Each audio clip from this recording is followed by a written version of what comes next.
Kelompok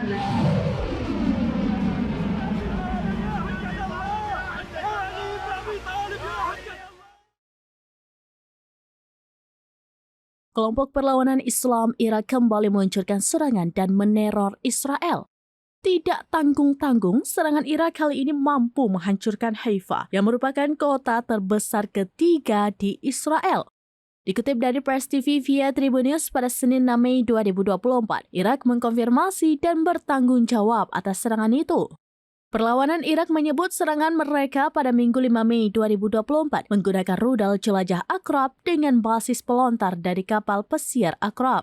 Serangan di pagi hari itu mengejutkan seisi pelabuhan Haifa usai porak-poranda akibat diserang lusinar rudal jelajah Irak.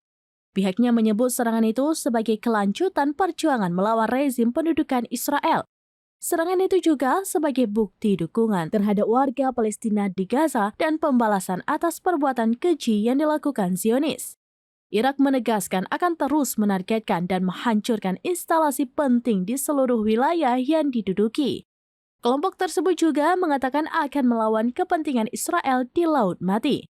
Berdasarkan laporan yang ada, Irak telah melakukan serangan ke Israel selama 1 minggu berturut-turut tanpa henti.